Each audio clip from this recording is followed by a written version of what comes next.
Berkat damai sejahtera di dalam Allah Bapa, Tuhan kita Yesus Kristus, dan Roh Kudus menyertai kita hari ini, Minggu 13 April 2025. Saudara-saudaraku, mari kita berdoa.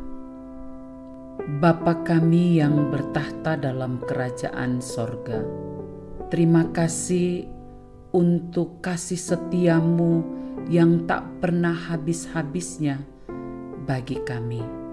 Saat ini kami datang kepada Tuhan, memohon pertolongan-Mu untuk memberikan pengertian bagi kami atas firman-Mu, dan kami dapat menjadi pelaku-pelaku firman.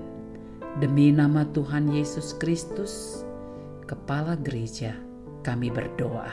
Amin. Pendengar renungan Oasis Fajar yang dikasihi Tuhan, pembacaan kita terdapat dalam kitab 2 Tawarik 20 ayat 20 dan 21.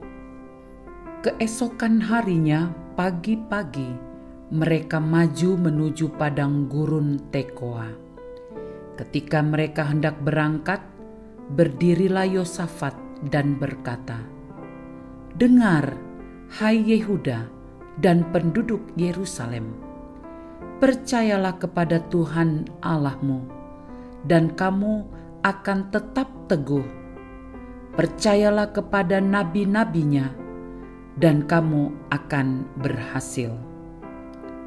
Setelah ia berunding dengan rakyat, ia mengangkat orang-orang yang akan menyanyi nyanyian untuk Tuhan dan memuji Tuhan dalam pakaian kudus yang semarak pada waktu mereka keluar di muka orang-orang bersenjata sambil berkata, "Nyanyikanlah nyanyian syukur bagi Tuhan, bahwasanya untuk selama-lamanya kasih setianya." Awali harimu bersama dengan Tuhan. Inilah judul renungan Oasis Fajar pada hari ini dengan ayat penekanan pada ayat 20. Keesokan harinya, pagi-pagi, mereka maju menuju padang gurun Tekoa. Ketika mereka hendak berangkat, berdirilah Yosafat dan berkata, "Dengar, hai Yehuda dan penduduk Yerusalem, percayalah kepada Tuhan Allahmu, dan kamu akan tetap teguh. Percayalah kepada nabi-nabinya, dan kamu akan berhasil." Saudaraku, dalam Alkitab Perjanjian Baru, saat kita membacanya, selalu kita mendapatkan bahwa mengawali hari bersama Allah Bapa di dalam doa selalu dilakukan Yesus semasa hidupnya, dan hal itulah yang menjadi teladan bagi kita.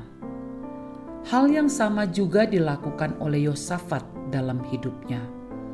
Bahkan dia juga mengajarkan hal itu pada semua rakyatnya.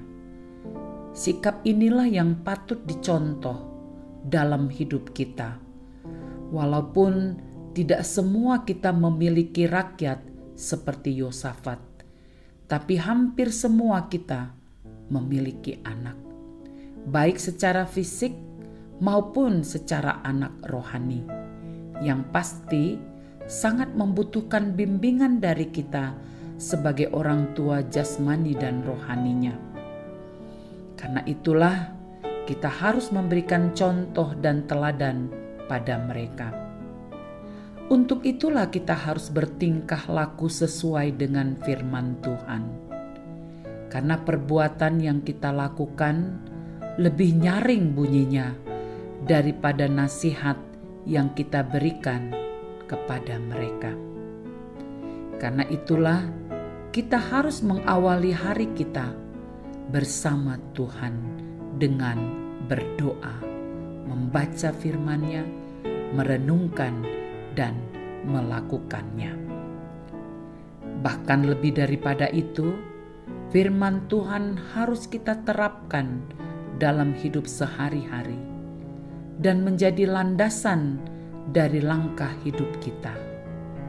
Dengan kata lain, perbuatan harus sesuai dengan ajaran firman yang kita berikan pada mereka. Saudaraku, hari ini Tuhan telah mengkhususkannya bagi kita untuk memuji dan memuliakan nama-Nya. Dan jangan kita hanya menyuruh anak-anak kita untuk datang ke sekolah minggu atau datang beribadah di gereja, tapi kita sendiri tidak mengikutinya. Jangan kita berbuat demikian, tapi mari memberi teladan pada mereka untuk mengawali hari kita dengan datang kepada Tuhan untuk memuji dan memuliakan nama-Nya melalui persekutuan doa, baik itu secara keluarga, komunitas, maupun secara pribadi. Penegasannya, mengawali hari bersama Tuhan membawa damai sejahtera, sukacita, dan kebahagiaan dalam menjalani hidup sepanjang hari ini. Saudaraku, mari kita berdoa. Tolonglah kami Tuhan, agar dapat menjadi orang tua, keluarga, sahabat, atau teman yang dapat diteladani untuk selalu mengawali hari ini bersama denganmu. Dalam nama Tuhan Yesus Kristus, kami berdoa. Amin. Para pendengar Renungan Oasis Fajar, demikianlah renungan kita hari ini. Tuhan melimpahkan berkat-Nya. Selamat hari Minggu. Tuhan memberkati. Amin.